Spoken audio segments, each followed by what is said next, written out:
Good afternoon, everybody. Welcome to EduVoice Vietnam, the webinar series where we amplify the voices of educators in Vietnam and talk about topics specifically relevant to the education landscape in Vietnam. I'd like to say welcome to everyone. Thank you for joining us. I've just got a poll for us at the beginning, and I'd like to know a little bit more about who's in the audience. What kind of teacher are you? Or maybe you are a non-teaching school administrator or another kind of employee, or maybe you don't even work in a school. If you have some other sort of job, then that's interesting as well. Let me know what that job is in the chat box.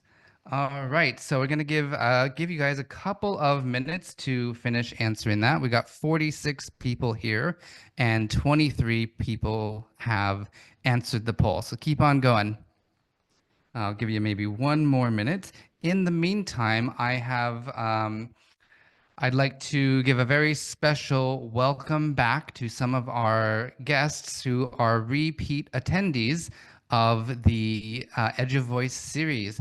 You'll see their names on screen. These are some people who have attended many of our webinars, and I just want to say a special thanks to the community who keep on coming back and watching and engaging with our webinars. You're making this a really special experience. So let's all give them maybe a round of applause or say thanks to Sebastian, Amir, Zanel, Lei, Hara, Julia, Trin, Kai, Tak, Tuet, Teen, Stuart, Viet, Maria, Nieru, Chang, Yuan, and Lean. If I missed you and you've been to one of these webinars again, just let me know in the chat box because I want to make sure that I am paying attention to the whole community. Okay, so let's go ahead and get started. I go ahead and end the poll, even though not everyone has answered, but that's okay. So I'm going to end the poll, and then let's take a look at the results. Share, yeah. And all right, so we have some interesting results. Welcome to everyone. We have quite a few teachers, foreign teachers of ESL and local Vietnamese teachers of ESL. There are a few foreign teachers of other content area subjects like math, science, English, language arts, local teachers, and some others. I wonder what those other jobs are. Homeroom teachers in Cambodia, Vietnamese lecturers, okay, university lecturers. Okay, so it's great to have everybody here. Thanks very much. All right, so now that we know who we're talking to, that's great. Someone has asked, is there a free certificate after the webinar? And yes, but there are some very specific instructions for the certificate. To get your certificate today, you'll need to stay till the end of the webinar and fill out the survey at the end, okay? So if you want the certificate of attendance, please make sure to stay until the very end. We'll try to make it interesting and upbeat so you don't get bored. But stay until the very end and fill out the survey so that we know who to send your, where to send your certificate of attendance. All right, so with all of that housekeeping out of the way, it gives me great pleasure to introduce our esteemed guest today, Mr. John Paul Granger, the Director of International Affairs at the IGC Group. So I'd like to give him a moment to introduce himself and share with us about the work that he does. Good afternoon, everybody. Welcome from Ho Chi Minh City. I welcome all of our teachers and educators in Vietnam, and also delighted that we have some of our educators joining us from Cambodia, who are part of our Indochina Academy platform. My name is John.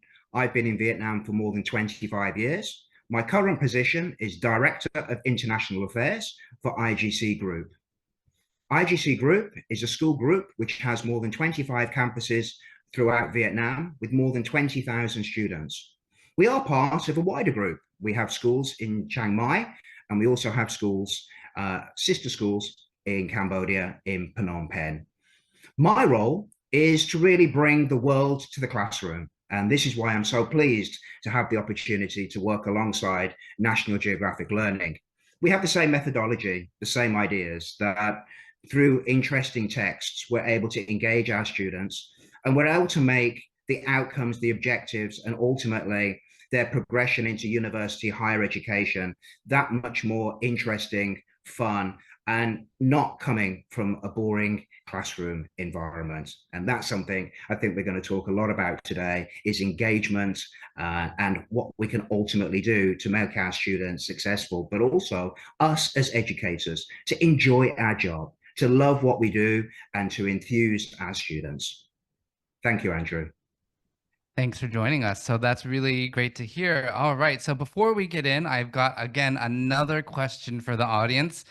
This is going to be highly interactive for you. So I want to know about your classroom and if you have English-only policies in your classroom. This is kind of a debatable topic, a contested topic. Some people really swear by this method, and other people maybe have a different opinion.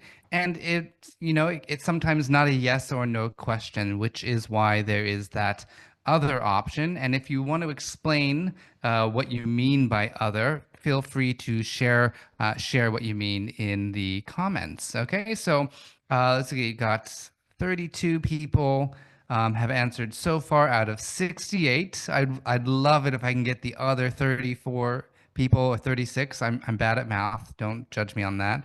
If those other people want to answer the poll, do you have an English only policy in your classroom? So up in the chat, sometime we have Jung. I apologize if I am not saying your name correctly. Sometimes I ask no Vietnamese, but not all the time. I think that's a pretty common thing that happens in a lot of classes. Lin Chu says our class rule is to use English as much as possible, and it depends on the level of the class. So two really important things happening there. It's not always like a yes or no one. Let's see. Kung says the students ignore the rule, which is, if you're working with young students or teenagers, that's not surprising.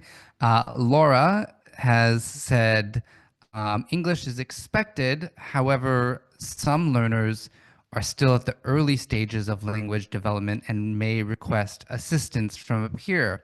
That's right. So we can't expect them to know everything in English, right? That's why they're coming to us to learn English. And Chanel says we create an English environment, but sometimes translation is needed. And that's great. And I think what we see is reflected in the poll. So we'll go ahead and share these results now. 41% said yes. 43% said no, and 16% said other. So seems like the audience is mostly on the side of allowing Vietnamese in the class. But I certainly agree that sometimes there are situations where it is necessary to, or maybe beneficial, just to encourage English only. So before we begin our topic, I wonder what you think of those poll results, John. Um, I think it's what I was expecting, and there's so many different perspectives to look at this particular point. And many of the institutions that I've been a part of over the years all have varying ideas of what is the right direction to go. I think from my personal experience that, and my educators, is that sometimes a little bit of L1 language is useful to speed up the process. And there's many vocabulary words, especially down in the primary levels, that students don't actually know in their own L1 language to begin with. So you're trying to explain something in English that they don't necessarily already know in Vietnamese. Mm-hmm. So it can be beneficial both ways for them to learn in both language parallel. But I also think that as we move into high school levels, into the older students, of course, we want to encourage them to use English as absolutely as much as possible. But I found as a teacher, as an educator in high school, that very often I've actually reverted to Vietnamese first. And I'll give you a quick example of this. That Mm-hmm. in high school, that maybe we're doing some type of academic writing, and we want the students to be able to come up with a news story. So I would point them to go to look at a current Vietnamese student, a Vietnamese news story, and then bring that back and translate it into English, and to create a cover of a newspaper with 2 or 3 different types of stories that have actually come from Vietnamese, but they've translated to English. That's really demonstrated the depth of knowledge of the language. And then to be able to present in English, but also to work peer to peer, to give them opportunities to work with those stronger students, with the weaker students, that sometimes those weaker students that we have maybe in grade 10 that have come up from middle school and juniors in grade 9 that aren't quite, been through the whole curriculum and they're a little bit low, those grade 10s can actually help them again by using both languages. So is there a direction that's right? I think it's what you're comfortable with. I think that for us in our group, we do encourage, as the 41% said in the poll, to use as much of the language as possible. But I would never turn away from using L1 Vietnamese or L1 Cambodian to speed up the process. It kind of still stays open. I think it's a personal choice. My personal choice would be to allow a little bit as and when is needed for the process. But translation from Vietnamese or Cambodian to English is also a great tool. It demonstrates good knowledge. That's a really good point. And actually, I just found a journal article that was published just this month. It's called Content Language Integrated Learning, Teachers' Metacognitive Understanding of Pedagogical Translanguaging. And it's pretty much a scientific academic overview of what you've just said. And I'm going to share this paper with, share a link to the paper with the audience at the end. So keep an eye on the chat box at the end. The paper is free to download, and it's a study that's based right here in Vietnam, published this month, very recent. So just keep an eye out on the chat box for that when we get there. Okay, so for our first topic, I want to talk about school policies that encourage English usage in and out of the classroom. We've talked about this, this idea of having a classroom policy of English only or not. But on the wider high level thing, on the higher level, are there any, school policies that, that we can enact that help encourage English usage in and out of the classroom?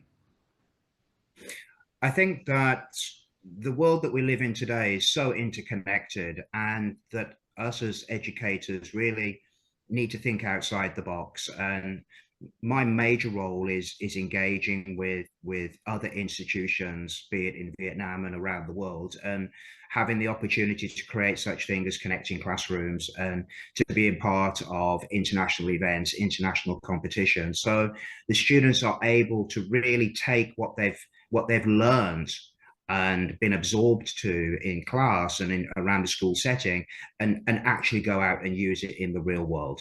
And that actually can be a part of the assessment process, instead of just always thinking as a teacher, oh, I'll teach this and then a test.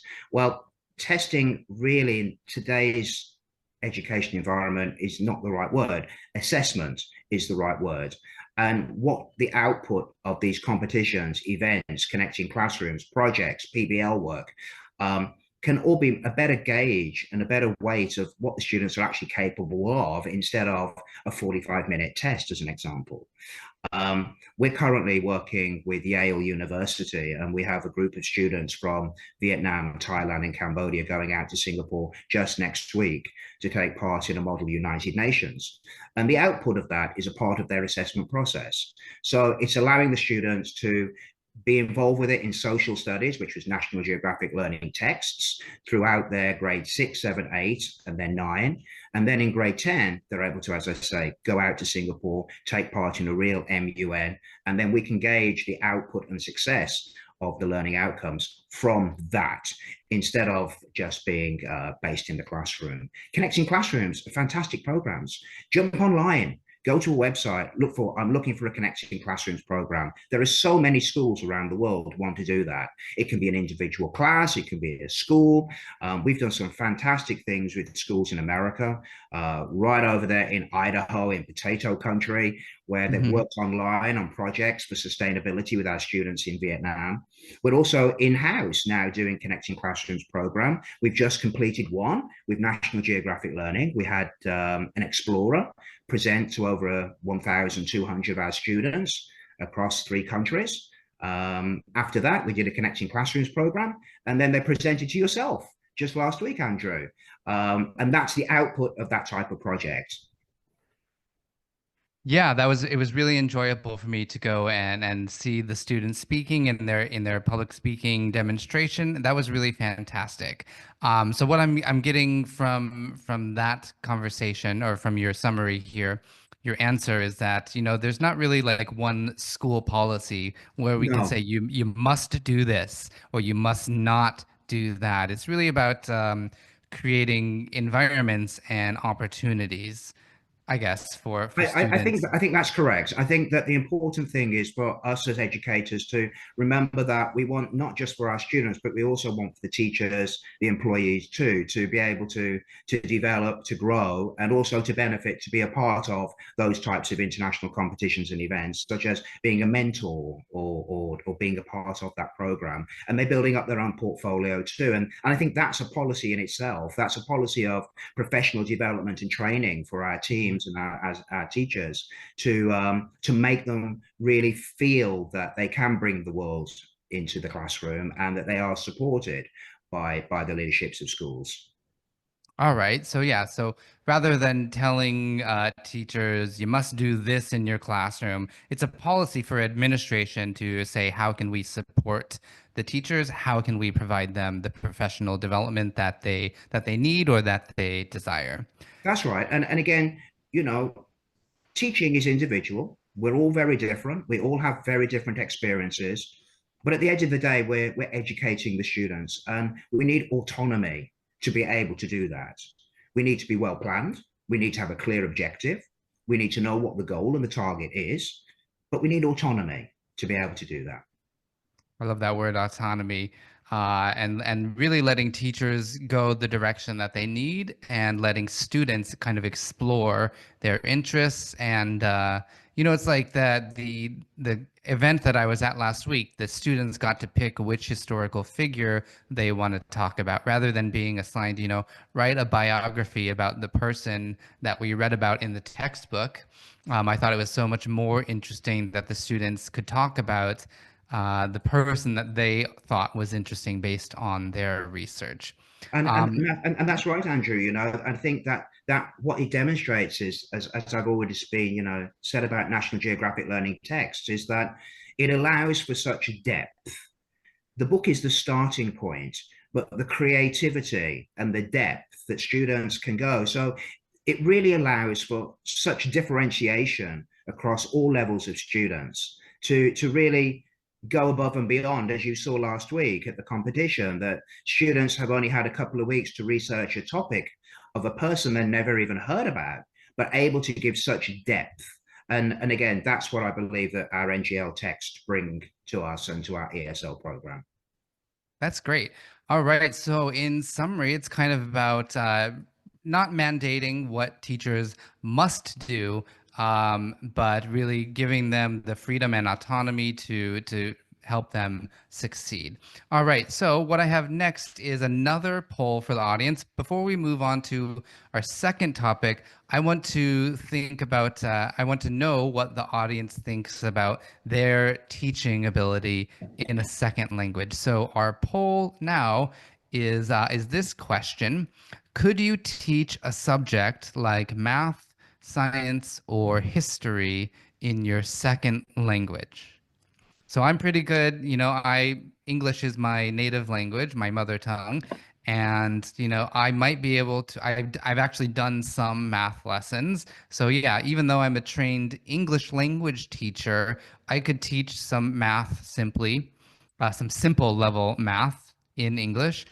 But could I teach that in my second language? And the reason I want to know is because this is a challenge or a reality facing many local Vietnamese teachers, particularly some of the teachers who are in this webinar right now as local teachers of content like math, science, and language. So we got, let's see, 34 people, 42% of participants have responded. I wonder if we can get that number up to 50% at least in the next 30 seconds. And there we go. We've just crossed 50%. I'd like to get that number just a little bit higher. All you need to do is click one button. Could you teach a subject like math, science, or history in your second language? My second language is Italian, so I'm going to answer I would need to upskill quite a lot just to teach, like elementary school level math. All right, so let's go ahead and end the poll and share the results. And let's see. What do you think about these results now, John? Can you see them yet? There we Yep, go. I've got Okay. them. And again, it's as I would have expected. Teaching math and science. Well, I'm not going to go to high school, and I'll follow you, Andrew, and let's talk about elementary, primary school level. Mm-hmm. Um, I've been fortunate enough over the years to have met some wonderful educators who didn't teach math and they didn't teach science, but they were willing to have a go. Mm-hmm. And the one thing that I found with many of them was they got around the lack of knowledge with the use of creativity. And I want to give you an example. I had one maths teacher. She was an ESL teacher. Someone went sick and she was asked, can you cover the maths class? And she was very confident. She said, yes. She said, what's the topic? And it was fractions. She came to see me the morning of the lesson and she said, would you like to do an observation of my class today? Completely surprised, knowing that she has never taught maths before. Mm-hmm. And I walked in and she's standing there in a chef's hat and an apron. And she has several apples in front of her. So she uses the apples to demonstrate fractions. She Wow. did a formative assessment at the end of the class using A/B cards. 100% of the class understood. Now, that's going back some years. But what it demonstrated to me for professional development going forward over the years was to always remember this. Creativity can get you around any type of language problem. And believe in yourself. Believe that just because you don't teach maths and you don't teach science in primary doesn't mean that you can't. And to widen your own toolbox, creativity and reflection are the keys to success in teaching maths and science in low level priority in primary. I think that's a great example, actually. In the paper that I mentioned earlier at the start of the webinar, they mentioned something about the four C's. That's different from the 21st century skills, but the four C's of CLIL or content language integrated learning. Yeah. Let me just find it in my notes. One of them was about context, basically. And I love that idea of how the teacher found the real world context for fractions, right? So I remember in elementary school, I could not understand fractions because it was just weird numbers and symbols on the page. And then as soon as we got to like, oh, let's cut things into pieces, that made it much easier. That's And then right. when we get to things like, explaining denominator, it's much easier to just say like the number of pieces. Okay, how many things did we cut it into? That would be the denominator. And how many pieces did you get? That's the numerator. So I think that ties in really wonderfully about how we can use context to address kind of these struggles with vocabulary. And I that think students that don't the have. engagement, the engagement level, Andrew, the engagement level of that type of practical exercise just, reinforces the language, and it helps remembering the language even more because they remember that lesson. Those students will remember that lesson today, sure, because it was so unusual, and the way that it was done will help to reinforce the language acquisition. Um, and also, the teacher's so confident instead of just standing at the board and drawing an apple. So it's something, focus, guys, focus on creativity in your lessons. Yeah, that's really simple. I wonder if you have any other ideas or examples of what your teachers have done to kind of help students through the challenge both of, vocabulary and understanding the content knowledge. Yeah, I For think, example, Andrew, yeah. more than anything, with the use of, I think we're using ladders for science in the lower levels for with the National Geographic learning texts. Mhm. Um, Project-based learning, lots and lots of PBL, lots of use even of IT. Now, I'm not sure if all teachers, obviously, on this webinar have access to that in their classrooms. If you do, it's a fantastic tool. The use of blended learning in the classroom, in science, even in maths, having a little quiz set up on some laptops, and they're on four different stations. They're rotating around on 15-minute, 10-minute timers, something like that. Different Mhm. activities where the students are kept engaged. So you're looking for 100% engagement 100% of the time, but it's allowing the teacher to be mobile and to be able to focus on some of the weaker students. So blended learning, older students looking at a flipped classroom where they're required to go and do all the work at home and then come back, and there'll be some type of practical activity to reinforce the understanding. I think those are the types of strategies that we need to look at for our 21st century learners and the classrooms that we have today, not the classrooms that I grew up in, as an example. Yeah, for sure. So, yeah, if we have access to those sorts of tools, like blended learning or flipped classroom or things like that, then that's great. Um, how about like dictionaries or things like that? Is that something that your teachers use or have access to, or Yeah. what's the case there? Well, I think the most important thing is that dictionary usage needs to be something that's done from very early primary levels, and the encouragement of vocabulary dictionaries for each of the students to not only have a dictionary but to have their own dictionary. So at the beginning of a school year, what I would do as part of the lead into the new year is that I would ask the students for each subject to have a new notebook, and they would create the Hmm. tabs down the side from A to Z, and then they would take any new vocabulary of science or math or whatever subject that was, and it would go into their notebook. The older level, usually I'd have them translate, so they'd have English and Vietnamese at the sides. And then what we would do is we would collaborate with the writing teacher, as an example, for science. And the writing teacher may be having something regarding some type of paragraph structure, but they're collaborating with the science teacher, and the writing actually done in the writing class. So they actually get to take the vocabulary again from their science vocabulary book, but use it in their writing class. So they're regurgitating the vocabulary. We found that a very, very good strategy where students regurgitate, teachers collaborate, and then there's an actual output project to get the reinforcement of the language. Interesting. So I love that idea of teacher collaboration across subject levels. That's quite new to me. I think I've never worked in a school environment where that was a thing that we did. So it's quite interesting to see how we can, bring things in from other subjects. What are you learning in math? What are you learning in science? And let's talk about those sorts of things. I think it helps to bring a lot of real world context to the English learning as well. I think the one thing that we've tried to do at IGC is Mhm. that we want our students to be productive. We don't want them to be doing busy work.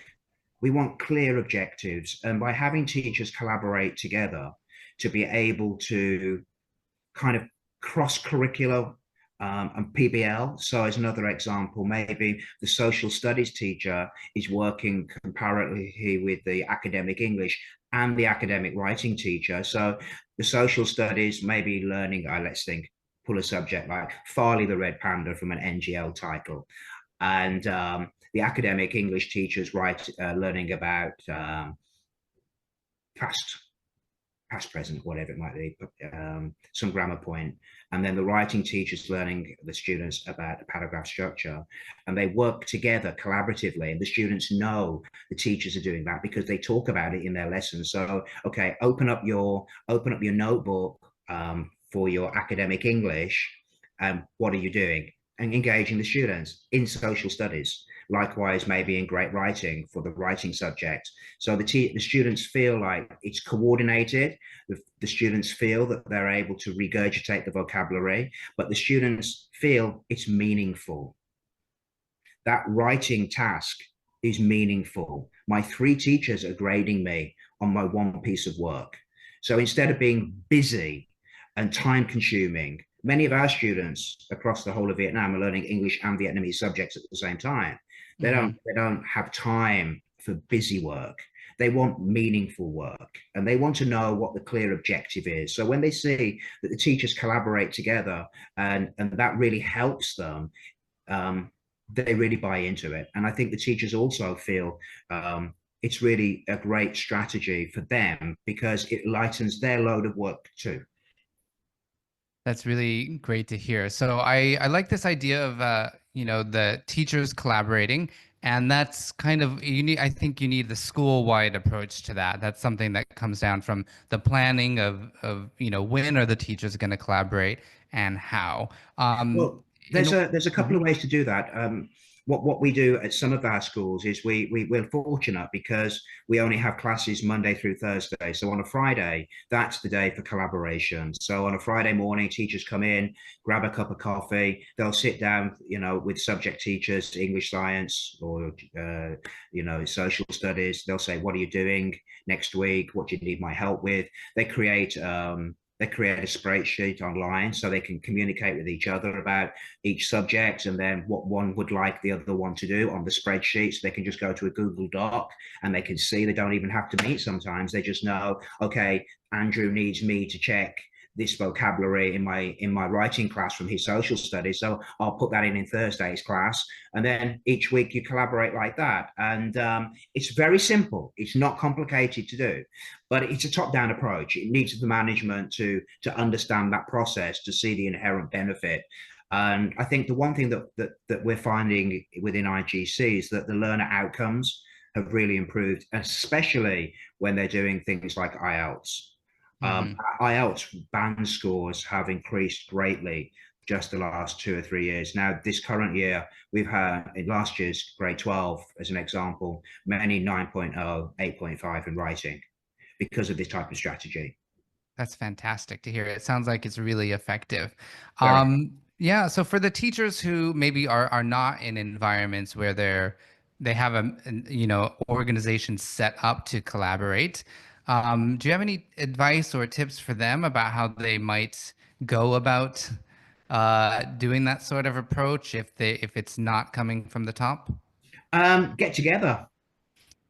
Hmm? Find out who the other teachers are teaching the same classes. Get together, chat, see what you can do together. One, because it's creating less work for yourself. I think that one of the other questions that I just saw pop up there is, if we're using just textbooks. Now, obviously, in the public system, they are using a lot of textbook. And, it's open the book, turn to page 32, exercise 3, 4, and 5. I really hope at the end of this webinar, you'll really think about that type of strategy. And that's the type of strategy that I learned at school some 30, maybe 40 years ago now. So I hope that you may reconsider that there are other ways to engage students and to really focus on those 2 words of being reflective and creativity. Just because we have a textbook, the textbook should be a tool in our toolbox, in our educational toolbox. It's a reference point. How we get that information over. I think the other word to remember is the teacher should be probably the facilitator, not the purveyor of information. Being the facilitator allows you to do what I just talked about. to be able to give bites of information, but encouraging through engagement strategies that the students actively go out and find the bulk of the information themselves. So I love teaching with a book, but it is just a point. It's just a reference. Sure. Yeah. And thank you for that question, Laura. I think that does reflect the reality that a lot of teachers face is like today is this page, tomorrow is this page, and tomorrow is that page. So that's a really good perspective from a teacher right here in Vietnam about the reality. And I hope that the approach that John has just mentioned is useful. Maybe one other idea I could have, sometimes at least in English language class, that with the open-ended activities or productive activities, things like talk about your day, those are opportunities to maybe tie in what you learned about in your other classes, maybe to review. Um, Things like that. I always do a a do now activity at the beginning of class, or I used to when I was the teacher. The first 5 minutes is a do now activity, and it might be like write a sentence or tell me what you did over the weekend or something, and maybe tell me what you learned in your other class. It could be a useful way to do that. Going again back to the paper that I mentioned at the beginning about content language integrated learning, they had some teachers sharing about how they let students express their content knowledge in Vietnamese or in their first language, and then they do a little bit of work of translating that into English. So you know the content that you want to express. Now let's work on putting that in English. So if you're in that sort of very strict day by day, page by page environment, I hope that those are maybe some ways to approach that. I think, Andrew, Um, if I can yeah. just make one last point on that, Hmm. is that since we are talking about, NGL predominantly today, um, the beautiful photographs, the engaging photographs we have with NGL texts, there's an opener to begin with. Big picture on the screen when the kids walk in, opening question, thought-provoking, critical thinking, work in pairs, working groups. Before we even begin the lesson, bam, straight away, as soon as they walk through the classroom door, there's something on the screen, a really engaging picture. We had one recently where there was just two tigers and the background was slightly blurred, like mine is today. Hmm. And this was for a grade 6 class. Straight away, opening question: what do you see? What are they doing? How are they feeling? Um, the power of pictures in the classroom, and it doesn't matter what subject we're teaching, maths or science, the power of a picture to engage students in that very first couple of minutes of walking into the classroom. Yeah, I think those are really great. Like as you mentioned, the students respond to them, right? Because they're so Yeah, curious, and when I they're love it. curious about what they want to express, say it in Vietnamese, and then let's work on how we can express that in English. And I think that's a great way to integrate both content and language, which is a point made in the paper. Again, I'll share that with the audience at the end of this webinar. I want to talk now again about the event that you did with the schools across borders, where they were talking about the cities of the future. Mhm. So for the audience, I recently was at another IGC event, and students did a project about how they would solve problems in modern cities, and they were working in groups with students from other schools in other countries. Now, as you can imagine, you're probably thinking, how on earth did they do that with such limited English proficiency? And they were young kids. So, John, could you share maybe a little bit about the teacher's approach to that? How did they help facilitate that work across borders, basically by working internationally with other students? Well, to be honest with you, no different to what we're doing today. It was about planning, it was about collaboration. Yeah, to begin with, people were a bit worried on how it would work, but the structure worked clearly. So let me just run through how we did that. So to begin with, each school that was a part of the Connecting Classrooms program would nominate a coordinator and Hmm. then would have a coordinators meeting. The coordinators will be all together on a WhatsApp group, and they were able to talk in and out of the day whenever they needed to. They then, through their own processes, identified the students from their individual schools who were going to take part in the Connecting Classrooms program. And then we had one central coordinator here at IGC, and she was the one that then put the groups together. So we might have had two students from Thailand with two students from Hanoi with one student from Phnom Penh. There's one group. So those students were then connected. They were connected through a social media app. So using Canva, they came online and worked together for 3 consecutive Saturday mornings for 2 hours. That was enabled by my team. And we would go into each of those breakout groups where the students are working on their Canvas, help them, give them ideas and suggestions. Over the 3 weeks, they continued to work once they've been connected.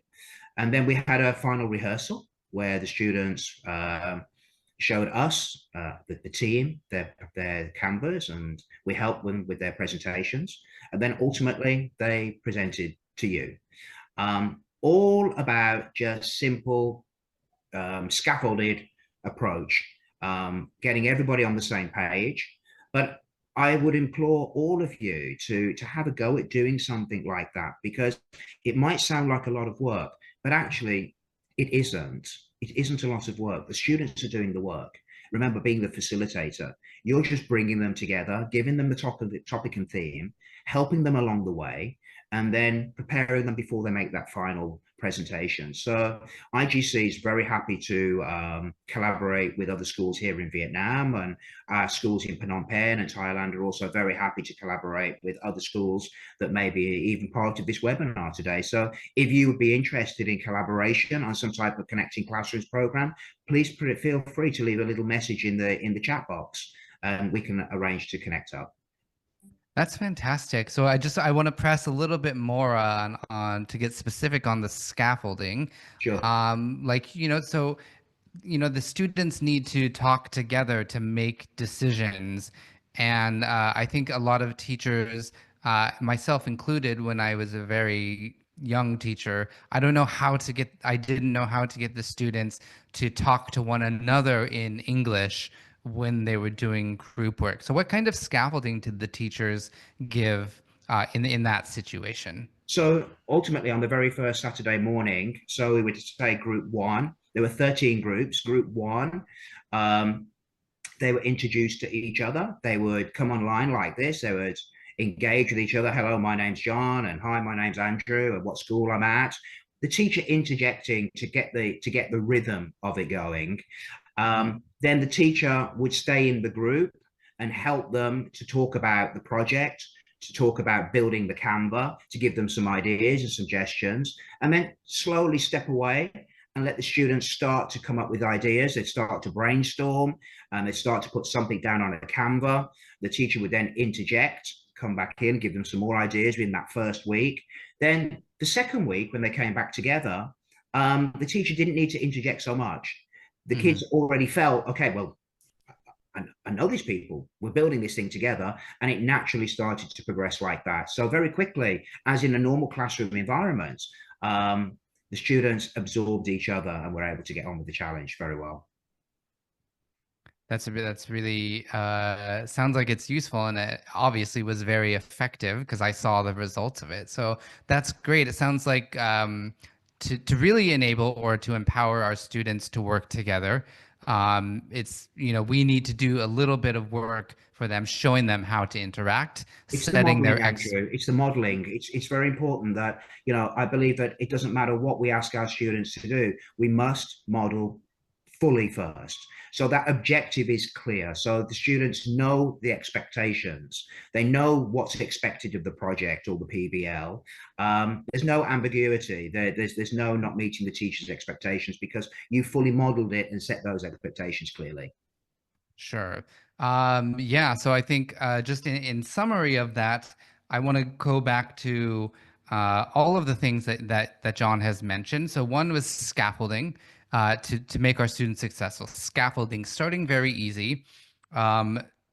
Number two was, demonstration and modeling, showing them what we expect and giving them models. Okay, this is what it looks like. This is how to greet someone. This is how to agree or to disagree. Second would be using creativity sorry, that would be the third one. The third one is using creativity to find the real life context. So, like things like teaching fractions, coming in an apron and talking about cooking and baking and dividing things into portions. So, yeah, ways that we can help our students in content-based classes or content classes where English is not the main objective is to do those things: scaffolding, demonstration, modeling, functional language, and creativity. All right, so I have just one more poll for the audience. I'd like to know what you think about your students, and then we'll wrap up. So this third poll question is, what do students need the most support with when learning content in English? So is it in your point of view, understanding the concepts? Is it the language or is it the response? And I forgot to put an other option. So again, if you have an other option, feel free to share that in the chat. In the meantime, I'm going to recognize what Crystalline has said about the previous topic. She usually gives sentence starters and frames to help students for think, pair, share activities. So that's another great example of functional language that helps students talk about the content in English. So they have the vocabulary words. Now they need the grammar to put it together. And Crystalline gives them functional language to do that. Okay, so let's see, take a look back at the poll. About 48% has responded yet. Can we get that number up? 86 people are watching. What are you doing if you're not pressing the button? Maybe you need a moment to think about. It's nearly 5 o'clock. Right? They're going home. That's what it is.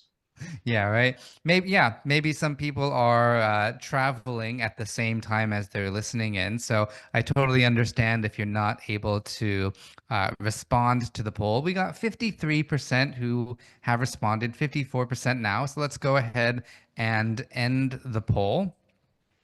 And let's take a look at this. And in the meantime, I want to remind our audience, we have some people who have joined us again. There are, sometimes our VIP guests or our community. I've put a star next to your name. So Hara and Chang, if you want to share your perspective or your opinion on that, you can use the raise hand function, and I will allow you to talk to share your perspective. But no pressure. If you don't want to do that, then that's fine. But if you'd like to, I'm happy to give you that opportunity. I'd love Okay. to hear from the audience. Yeah, that would be great. So we'll see if they raise their hand or anything like that. In the meantime, what do you think about these poll results, John? Yeah, it's as expected. Learning the concepts. I'm going to sound like a broken record.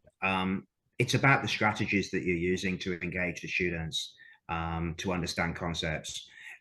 If we're just using books and we're just using, do task 2, task 3, exercise 4, exercise 5, it's very difficult for the depth of understanding to grow. We need to be able to start to really think outside the box, think about strategies like we've talked about in this webinar today, where we can really look to engage the learners through different types of levels of instruction, physical, using TPR, total physical response activities for our young learners, getting them up, getting them moving, instead of just opening a book. I think that is probably one of the biggest problems that we face in a lot of the, maybe even the public school system, where the classes are so big. But even still, go and research, go take a look. There's loads of great strategies and ideas on YouTube and online for engagement in big classes. If you have big classes, there'll be people on here that have 50 children in a class, I'm sure. and those are difficult. But Yeah. using strategies to engage will help with the content. Sure. Right. Yeah. So I like that idea of the creative strategies, doing research, finding out what other teachers are doing among, in your community or maybe even at your same school. 44% of the attendees said that understanding the language of instruction was a big challenge to them and in their class. And I want to flip that around to another population that I haven't spent so much time on. That is local teachers who are teaching content like math, science, and English, math or science and history in English. And again, according to that paper I read, there was a lot of anxiety from those teachers about their own English proficiency.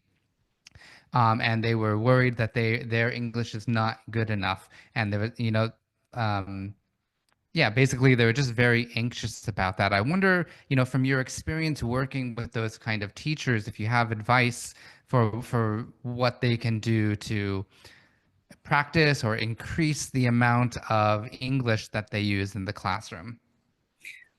My advice to our Vietnamese counterpart teachers in our systems is don't be afraid to try. Hmm. Don't be afraid. I think that a lot of the time our Vietnamese teachers feel that they're under pressure from um, management to make sure students perform in their tests. When I use the word assessment, is I would like to use instead of test. Hmm. I think there's a lot of pressure that they feel that they have to perform, and a lot of our teachers are creative.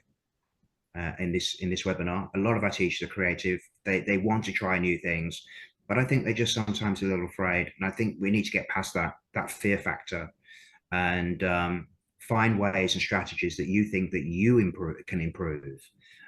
Be a part of these types of webinars. Be a part more of professional development training. Put yourself out there to take part in events and network, meet people, connect with people, discuss how do you do this, how do you do that. I think that's one of the great things that I would call our team at IGC is that they're very good at doing that. They're very Hmm. good to be able to come together to share ideas of, I'm having trouble with this. How can you help me? And what's your experience? That type of environment is what we really believe within IGC and our larger platform at Indochina Academy, which is a platform for our 3 countries. And I implore all of our teachers here today to do that, to reach out, get online, link up with other teachers and ask for help and suggestions. Great. I like that idea. So just try. You're never going to know unless you take the Don't be first afraid. step, right? And Don't be of afraid. course, having a supportive management or supportive leadership environment is definitely going to do wonders for those teachers. I'd just like to add one more thing to that conversation is I recently read a paper on the English for Teaching framework. Unfortunately, I don't have a link to share with you, but that talks about, kind of the anxieties that the teachers, English second language teachers have. How do I talk about my subject area in English? And this framework kind of talks about, there's ways to talk about concepts, there's ways to manage the classroom, there are ways to set routines, and there are ways to set expectations. And if you can focus your language in those 4 areas, you don't have to be a level 8.5 or 9 in IELTS to achieve your goals of teaching in English. So I encourage the audience to do a little bit of research on Yeah. that as well. It's called the English for Teaching framework. And again, they also talk about that in the paper that I mentioned at the beginning of the session. So I'm going to go ahead and share that with you now. I've just typed that link into the chat box. It's bit.ly/CLIL in Vietnam. Be careful of the dashes and the uppercase letters. It's case sensitive, so you have to type it exactly like it is there. So you can go ahead and read that. Again, it's based in Vietnam, research based in Vietnam with Vietnamese teachers, and it was published just this month. All right, so it's about 4:54. I'd like to wrap up just a little bit. We're not done, so don't leave yet. If you have more questions, I just want to make sure that you have a chance to ask them by putting them in the chat box or the Q&A. And we'll just spend maybe 1 or 2 more minutes going back through the chat box to see if I missed any questions. John, let's see if you have any other thoughts on some of these. So I'll read them out loud. Let's Okay. see. Let's. So Lun Chu says, I like the idea of graded language while giving instructions, but it's challenging to balance both English as a language and the content of the subject. I think that's kind of what we just touched on with the paper. Yeah. How about this one? Teachers need to use English to explain, but sometimes the English proficiency levels of students are not enough to understand and process the information. What advice do you have for those teachers? Use Vietnamese. Yeah. I think, yeah, it comes No, back to simply, that. and I say that go back to what we talked about, because we have a very short time frame, 35, 40, 45 minutes of instruction Hmm. for a single period. The more and more of you, the time that you spend trying to explain a concept that you know already that they don't know, you're wasting the time. So by going straight into the Vietnamese and back to English, you're giving them both, best of both worlds. So you're giving them Vietnamese instruction and you're giving them English instruction, and you can move on. If you're Hmm. bogged down, you're just wasting time. Sure. So time management is really important. So that type of strategy, especially for those grade 1, grade 2, you know, in grade 1, they won't even know what the word temperature is in Vietnamese, probably. Mm. So why try to teach it in English if they don't know it in Vietnamese? Sure, exactly. Right. Okay. So I like that idea of making the most use of our time, especially in the Vietnam context. And I'm sure maybe that context is similar in other Southeast Asian countries and maybe other countries where some people are joining us from today. So Can I unfortunately, just mention yeah, a little bit about that one that's just popped up there?